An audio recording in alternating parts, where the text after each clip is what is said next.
Le web nous transforme. Il fait de nous des données, du code. Il s'approprie notre identité. Il stocke nos vies dans des nuages. Mais ces nuages prennent racine dans nos machines, dans le chaos des données. Mais avec les bons outils, on peut y trouver tout ce qu'on y cherche.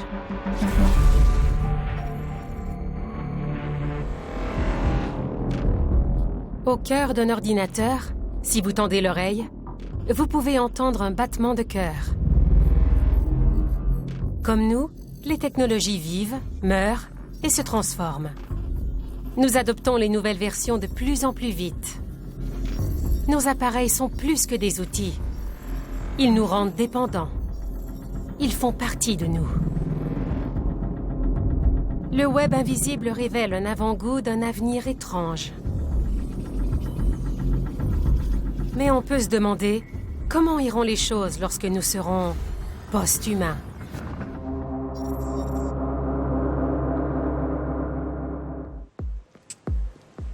Je me considère comme un être humain, mais je ne veux pas me limiter à ça toute ma vie.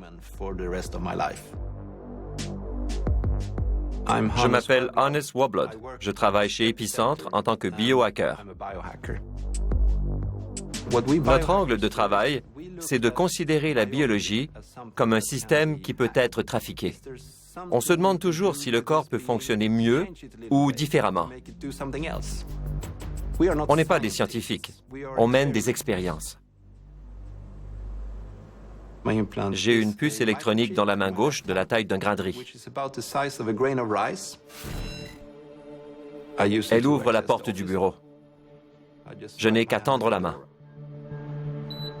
Je peux allumer l'alarme ou encore me connecter aux ordinateurs.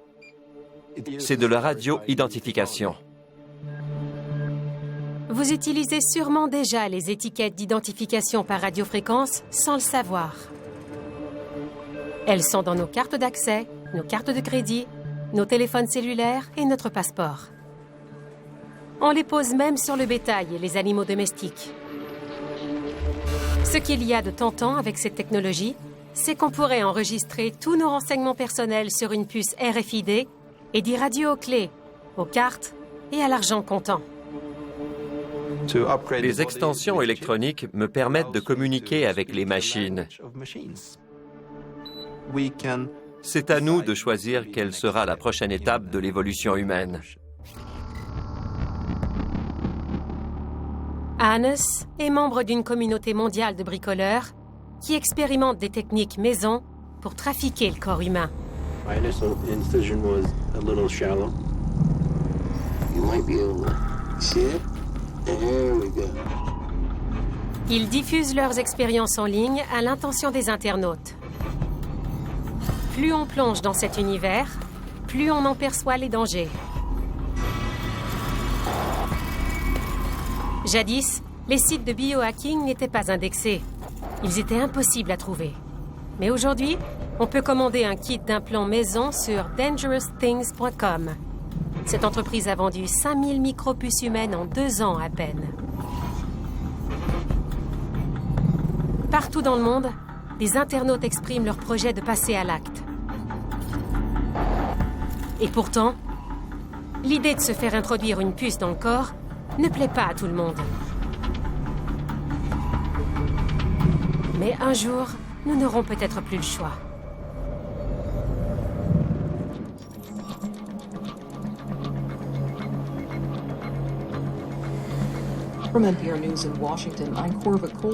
Je traque les mouvements de mon matelas et de mon corps, ainsi que ma température. Ma pression sanguine, mon niveau d'oxygène, mon poids, la qualité de l'air, la température, l'humidité, la lumière, le bruit, mon alimentation, ma personnalité, mes émissions de télé. On m'a nommé l'homme le plus branché au monde. Mon véhicule traque mes accélérations, mes coups de frein, mes excès de vitesse. Chris Dancy utilise 700 systèmes informatiques, 11 appareils portables et 71 réseaux sans fil. Il enregistre chaque seconde de sa vie. J'ai eu l'idée d'analyser mes comportements afin de maîtriser mon anxiété. Mon alimentation, ma consommation d'alcool, de drogue, de tabac, tout ça commençait par nuire à ma santé, car je vieillis. J'avais besoin de noter tous mes comportements pour les évaluer. Chris archive donc ses faits et gestes pour repérer les faux pas. J'ai commencé par attribuer des codes de couleur aux données que je recueillais. Je pouvais donc repérer d'un coup d'œil mes bonnes et mes mauvaises journées. Quand on prend conscience de nos comportements, c'est un jeu d'enfant de les modifier. En supprimant les mauvaises habitudes, Chris a donné un nouveau souffle à sa vie. Il a perdu 45 kilos en 2 ans, cessé de fumer, réduit son stress et regagné confiance en lui. Son histoire peut sembler unique, mais elle n'est qu'une version extrême de la nôtre. L'industrie des appareils de monitorage génère des milliards de dollars. Elle est en pleine explosion. L'information mène à la connaissance, qui mène elle-même au pouvoir. Imaginons l'avenir. Que se passerait-il si on archivait des données sur les autres à leur insu? Certains piratent des logiciels. Je trafique mon visage. Je m'appelle Rob Spence. Je suis documentariste. On m'appelle le cyborg. Plusieurs personnages de science-fiction et de la culture populaire ont des yeux artificiels. Par exemple, Terminator ou encore Geordi dans Star Trek. C'est intéressant d'avoir une caméra cachée à la place d'un œil. Exactement comme l'homme bionique. Je n'en demande pas moins. En tant que documentariste, je veux filmer les gens au naturel. Y a-t-il une meilleure façon d'y parvenir que de cacher la caméra dans un œil? S'il a un aspect réaliste, les gens ne sauront pas qu'ils sont filmés. Je veux insérer ce genre de technologie dans mon orbite vide, dans le but de filmer des interactions très humaines et des conversations naturelles. Cette boutique vend des caméras minuscules. En théorie, elles devraient être faciles à installer dans la prothèse oculaire. On a fait 5 versions du cyborg. Version 1.0, elle est en vie, mais elle ne fonctionne pas très bien. Version 2, bof. Version 3, merveilleux, ça fonctionne, mais l'œil est transparent. On voit la pile. La version 4 était censée ressembler à un œil, mais on a manqué de temps pour finaliser le travail. On est rendu à la version 5. L'objectif, c'est une caméra cachée qui ressemble à un œil humain. Quand on a amorcé ce projet, c'était tout un défi. Personne n'avait jamais rien fait de semblable. Et c'est encore le cas aujourd'hui. Évidemment, c'est un peu morbide de voir son propre œil posé sur la table de travail. D'accord, on va le tester pour voir s'il fonctionne.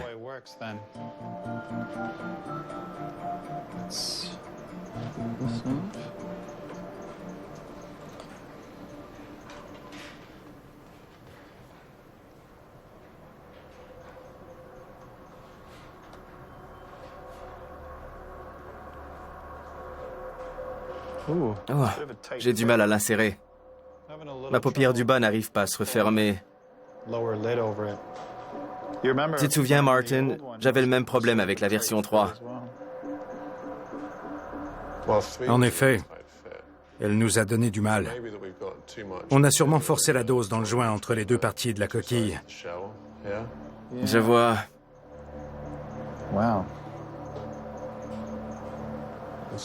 Ce n'est pas une réussite? Ça va, j'ai compris. Pas vraiment. Hey, vous remarquez quelque chose? Regardez-moi. Waouh, je suis normal. C'est joli, non? Il faut qu'on rende le mécanisme un peu plus compact. Est-ce qu'on risque de l'abîmer si on le démonte pour enlever de la cire? Mon plan, c'est de gratter cette partie-là pour l'amincir un peu. On stérilise et on recommence. On joue un jeu dangereux. Il nous arrive de plonger à l'aveuglette. Mais si on ne change pas, on meurt. Ravi qu'il y ait des volontaires pour tester cette nouvelle technologie.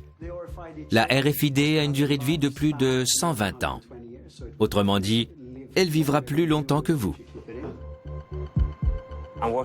Je travaille pour une chaîne d'hôtels. Je suis toujours à l'affût des dernières tendances. Quand j'ai parlé de cet implant à mon épouse, elle m'a dit que j'étais stupide. Elle m'a demandé pourquoi je faisais ça. Elle trouve ça ridicule. Je ne vois pas où est le problème. Il n'y a pas de quoi faire un plat. J'aime bien essayer des trucs. Je me fais souvent dire, quand je parle de mon projet d'implant, que je vais me faire espionner, surveiller, peu importe où je me trouve. Pour déjouer la puce, il faut se trouver près d'un lecteur qui a le pouvoir de l'activer. On a déjà des comptes Facebook. Notre téléphone cellulaire nous accompagne partout. S'il y a des gens qui veulent des renseignements sur nous, ils ont tout en main pour y parvenir. Je suis très curieux de cette technologie de nouvelle génération. Mais à l'avenir, la protection de la vie privée va devenir un enjeu crucial. Il va falloir trouver des fournisseurs en qui on a sincèrement confiance, notamment pour conserver les données. Mais à qui peut-on faire confiance? Absolument tous vos renseignements sont monnayables. Le gouvernement américain n'a pas l'intention de légiférer sur les données générées par les moniteurs sportifs. Les entreprises se disent blanches comme neige. Mais rien ne les empêche de vendre vos données à n'importe qui. Pourquoi en irait-il autrement des puces sous-cutanées? Un groupe suédois qui a 12 000 abonnés sur Twitter craint qu'un jour, la RFID serve à espionner les citoyens. Et il n'est pas le seul. Partout sur le web, des groupes manifestent bruyamment contre les risques de la RFID. Leurs messages traversent les frontières. Le plus important, quand on expérimente les implants électroniques, c'est de le faire sur une base volontaire, comme une contribution citoyenne. Leur développement ne doit pas rester dans les mains du gouvernement ou des grandes entreprises. Alors, qui veut se lancer? Je veux bien. Ah oui? Bien sûr.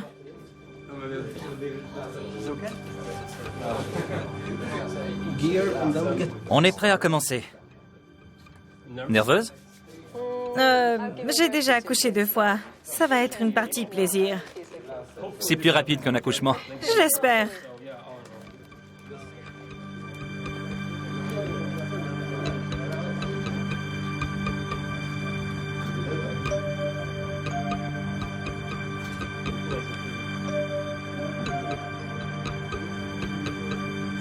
C'est assez charnu.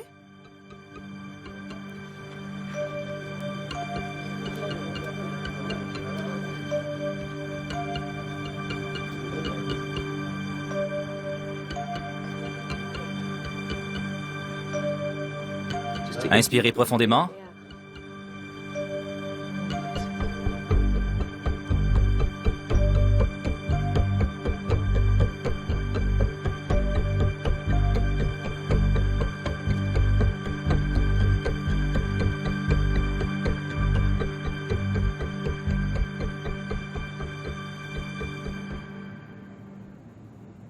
Ça y est, c'est fini? C'est fini.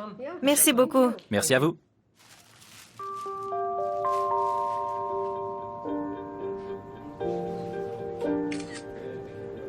Je l'envoie à mes collègues, mes amis et mon mari. Chris? Salut. Ravi de te rencontrer. Moi aussi. Ça fait si longtemps, je suis nerveux. Qu'est-ce que c'est? Un capteur? C'est un mini appareil. Pas mal. Il prend une photo par minute. Je peux visionner ma journée. C'est le premier rendez-vous de Chris avec un homme qu'il a rencontré sur Grindr. Et cet appareil-là me permet de savoir comment tu te sens grâce à ton pouls. Le rayon traverse la peau. Ça monte? Tu es nerveux? Je vais te détendre. Pour analyser un partenaire, je mesure des variations subtiles. Mais c'est super! Tu montes à 83 quand je te tiens la main. C'est une nouvelle façon de recueillir des données. Mais les gens ont peur du changement. C'est un super appareil. Maintenant, je peux suivre ton pouls. Tu suis mon pouls? Il est entré dans mon système. J'ai du mal avec les relations humaines. J'ai tendance à voir les gens comme des amas de données.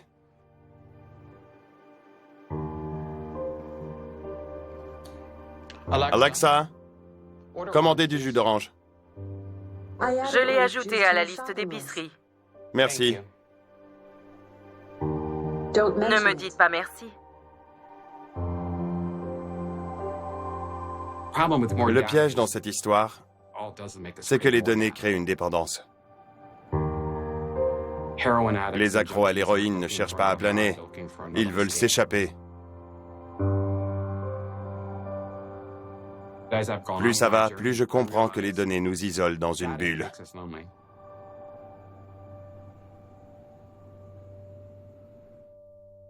De quoi a-t-on peur?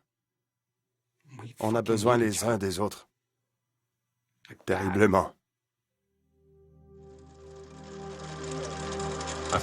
J'ai dû ajuster le positionnement des composantes parce qu'on manquait d'espace pour placer la pile. D'accord. C'est le moment de l'essayer. Parfait. Sur mon visage. J'espère qu'il fonctionne. J'enlève ça. J'ignore ce que ça fait de pouvoir filmer tout ce que je veux quand je veux. Tout repose sur les données. On recueille de l'information. La vidéo offre une précision exceptionnelle dans la représentation objective d'un événement auquel on assiste. Et ce n'est pas nécessairement toujours pour le mieux. Je peux voir? Mon Dieu!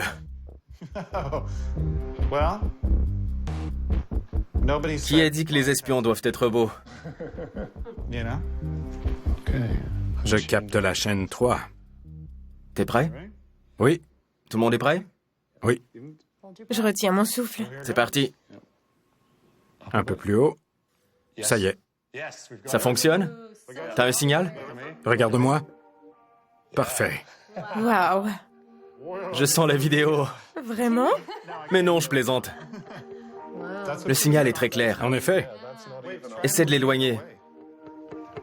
Alors? Toujours aussi clair. C'est très impressionnant. Personne n'a jamais fait ça. La qualité est bonne. C'est complètement fou. On ne s'est jamais rendu aussi loin. L'œil n'est pas tout à fait réaliste, mais il ne ressemble pas du tout à une caméra vidéo. Tu vas sûrement faire des trucs vicieux. T'es en train de me filmer?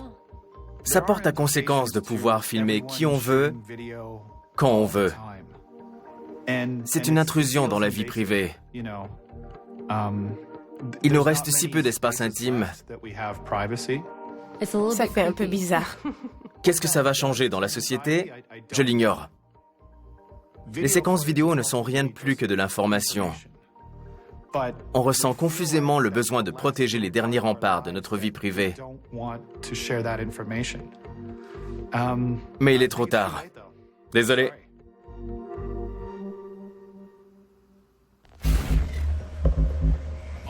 Hej, hej, god morgon. Jag har skaffat satskort i handen. Ja. Så, om du provar lägga handen mot där. Le plus étonnant, c'est de constater à quel point je me suis habituée rapidement à l'implant électronique. Mais j'ai cette sensation d'émerveillement chaque fois que j'utilise ma puce et qu'elle fonctionne. J'adore cette sensation. C'est vraiment génial. Désormais, tout sera interconnecté. On nomme ce phénomène l'Internet des objets. Et nous en ferons partie. Je me demande souvent jusqu'où je peux pousser l'expérience. Et je me rends compte que les possibilités sont infinies. De plus en plus, les avant-gardistes souhaitent augmenter leurs capacités. S'ils ont les moyens d'améliorer leur vie, ils vont le faire. Tu me donnes un verre de vin?